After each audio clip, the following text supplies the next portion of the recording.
Good morning all of you. मैं professor Vikas Kumar Shakuni Chaudhary college of education से। आप सभी जानते हैं कि बीएड की कक्षा लेता हूं। मेरा पेपर C8 है।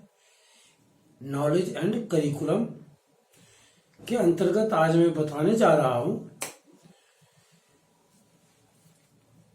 ज्ञान का निर्माण, कंस्ट्रक्शन ऑफ नॉलेज। ज्ञान का निर्माण यह एक ऐसा तथ्य है जिसके बारे में हम सभी सोचते हैं क्या ज्ञान का निर्माण भी हो सकता है। जी हाँ, ज्ञान का निर्माण भी होता है, लेकिन किस परिस्थिति में होता है, किन के बीच में होता है, यह जानने के लिए ही मैंने इस वीडियो को आप लोगों को दिया है कि ज्ञान का निर्माण होता है। इसके लिए समूह में होता है, कम से कम 2 व्यक्ति होते हैं। जिज्ञासु के अंदर में कुछ सवाल उठते हैं और उसके जो गुरु होते हैं, शिक्षक होते हैं, उनकी जिज्ञासा को समाप्त करते हैं। इन प्रक्रियाओं के बीच में ज्ञान का निर्माण होता है। इसे हम लोग क्रमशः आगे बढ़ेंगे। हम जानते हैं कि भारतीय आधुनिक संदर्भ के अनुसार ज्ञान वह है जो मनुष्य को उन्नत करता है। ज्ञान वह है जो मनुष्य को उन्नत करता है तथा जिसके लिए मुक्ति का मार्ग प्रशस्त करता है।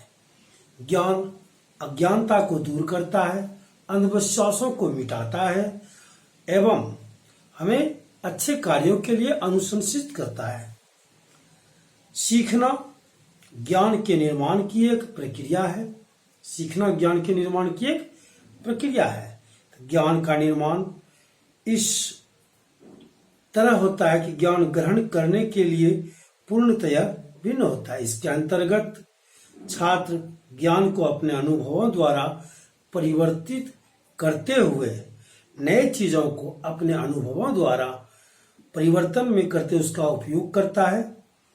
वह ज्ञान कुछ नई चीजों को वाद विवाद, खोज, खुले एवं स्वतंत्र रूप से सीखने में संबंध स्थापित करता है, जो कि निम्नलिखित व्यवहार को सम्मिलित कर सकता है।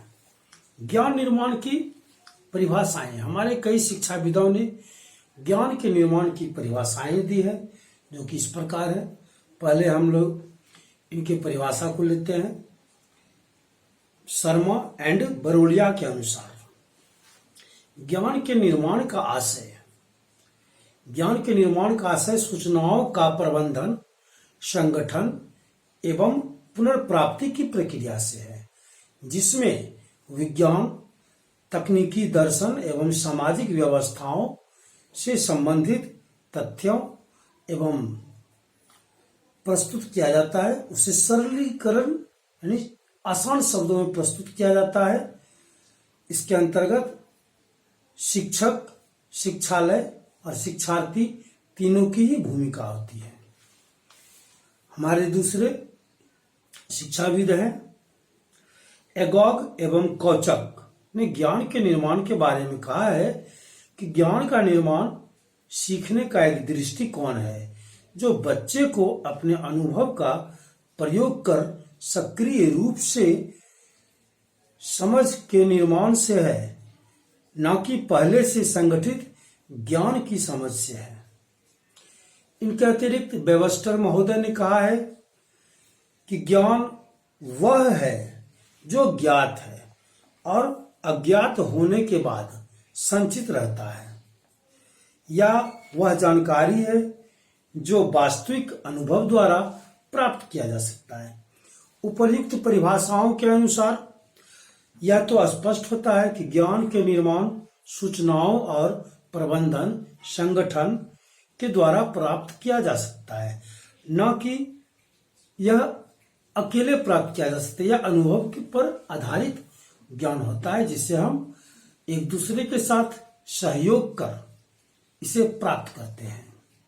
रचनात्मक परिप्रेक्ष्य में सीखना ज्ञान के निर्माण की एक प्रक्रिया है। सीखना ज्ञान के निर्माण की एक प्रक्रिया है। ज्ञान का निर्माण पूछताछ, अन्वेषण, प्रश्न परीक्षा, वाद विवाद, व्यवहारिक सिद्धांत इत्यादि का पालन कर ज्ञान का निर्माण किया जा सकता है। ज्ञान निर्माण हमारे समूहों की सहभागिता पर निर्भर करती है। ज्ञान निर्माण की कुछ विशेषताएं भी हैं। ज्ञान निर्माण की विशेषताएं निम्नलिखित है। एक संगठनात्मक संरचना बनाने की प्रक्रिया के रूप में, सूचनाओं के विश्लेषण एवं संश्लेषण के रूप में। इसके आगे आता है ज्ञान के निर्माण का उद्देश्य पूर्णता के लिए। ज्ञान का निर्माण बौद्धिक ज्ञान के रूप में। ज्ञान का निर्माण एक व्यापक प्रक्रिया के रूप में। ज्ञान का निर्माण पुस्तकालय के रूप में। ज्ञान का निर्माण एक दार्शनिक प्रक्रिया के रूप में। ज्ञान का निर्माण तकनीकी सूचनाओं के रूप में।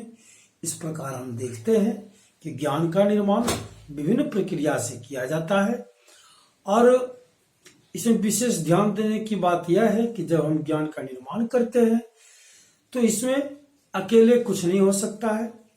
इसके लिए हमें सहभागिता की जरूरत पड़ती है। तो चलिए आज की कक्षा का समापन हम यही करते हैं और अपने अगली कक्षा में ज्ञान देने वाले और ज्ञान पाने वाले यानी शिक्षक और अधिगमकर्ता के बीच में क्या संबंध होता है उसके बारे में चर्चा करेंगे। धन्यवाद। आप सभी इसे सुने, समझे, लिखें।